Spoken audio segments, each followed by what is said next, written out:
Do you ever notice how little children like to hear their favorite stories over and over and over again? They seem to never tire of them. They are comforted by how familiar the story is to them, and all those little details as well. So don't you dare try and change up the story that they love and they heard over all those years. Because you're going to hear an adamant protest, "Papa, that's not the way it goes." An oft-told tale to children before sleep, I think, helps them face the dark and scary dreams that they might have. We all react that very same way. The feeding of the crowd is a story that we have heard over and over. It is in the top 10 most familiar Bible stories. It is one of the few stories that can be found in all 4 Gospels. That's a clue to its importance for early Christian communities. It has also been a major story in our church's narrative. Who can count the many paintings and murals and stained glass windows, hymns, episodes and movies that have been dedicated to this scene?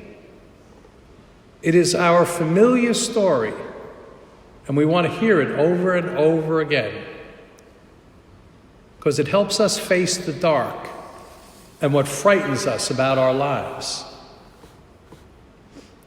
Sometimes it is hard to imagine for those of us in the first world what it is like to live in a deserted place similar to the one in Luke's story. Recently, I was stopped at a red light up in Albany, and I couldn't see beyond all the vehicles around me. And I noticed there weren't any trucks, but they were all SUVs, large family cars. And some of the occupants were on cell phones. Others were eating some kind of fast food lunch in their car when they were driving. But they were all by themselves. What a plush, yet isolated world we live in. We seem to be traveling together, but we're not really together. It is a lonely, deserted world that we are passing through. We're told today that the feeding of the multitude took place in a deserted place. It's reminiscent of the feeding of the Israelites when they were on their desert journey. God always notices his people in need, and he frees them from slavery. But more than that, God never leaves them to finish the liberation on their own. Instead, God feeds them every single day of their journey. Jesus is God's great act of deliverance for us. We could not do this on our own. We could not break the crushing weight of sin and the seeming persistent cloud of death that hangs over our lives. And so God has done it for us in the mighty deed of Jesus' death and resurrection.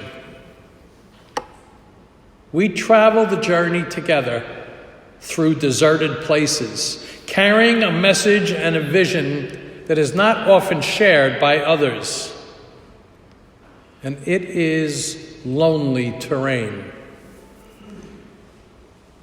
We probably would give up if all we had to spur us along was a long-distant religious memory of a one-time escape and the hope of some distant homeland. But instead, we receive daily bread from God, just as the Jews did in the desert. The bread is daily sustenance for us as we journey through this desert land. It is the body and blood of Christ celebrated here today and in many other ways wherever God strengthens us. and gives us what we need to continue that journey. We need to pay attention to the way that Luke describes Jesus' performing of that miracle. There is a solemn, almost liturgical sound to the narration part of that story. Jesus takes the loaves and the fish, and he looks up to heaven, says the blessing, breaks them, gives them to the disciples to give to the crowd. You have a feeling that you are witnessing an often repeated ritual with often spoken words. And just like us, Luke's listeners would certainly have recognized a Eucharistic narrative when they heard one. This feeding stirs up our awareness of the Eucharist, the meal that keeps us together on our journey home. It is a meal that addresses our present hungers and awakens us to know who is nourishing us day by day. Present hungers, like our hunger for a community to heal our loneliness, a food to keep us from wearing out on the way home, a spirit of trust as we begin new ventures, and a consolation when that desert journey has gotten extra tough for us. This story, with its Eucharistic overtones, it also has a ministerial context to it. Just before this story begins that we heard this morning, the disciples are returning from a mission that Jesus sent them on. And then he takes them apart to a place near Bethsaida where they could be by themselves. So the disciples go from a ministry to a rest kind of retreat to an interruption by the searching crowds. So this miracle, with its Eucharistic overtones, is also done in the setting of ministry. It is done because of the needs of those who have come around Jesus and his disciples. You just can't isolate the Eucharist from real life. The hungry need to be fed. We who go to Eucharist to be nourished in the lonely and desert places of our lives are also reminded to see the needs of those who travel similar lonely places. For that's what Jesus has his disciples do, You yourselves give them something to eat. That's what he tells his disciples. But just like the other disciples, we might protest too that the job is too big for us. Poverty and world hunger, refugees at our border, homelessness, civil strife, drug addiction, suicide. I was at a faith-gathering ecumenical group of clergy recently, and we got to sharing the enormity of problems that we all encounter in our different worlds. Like the disciples in today's story, every one of us there felt overwhelmed by that notion.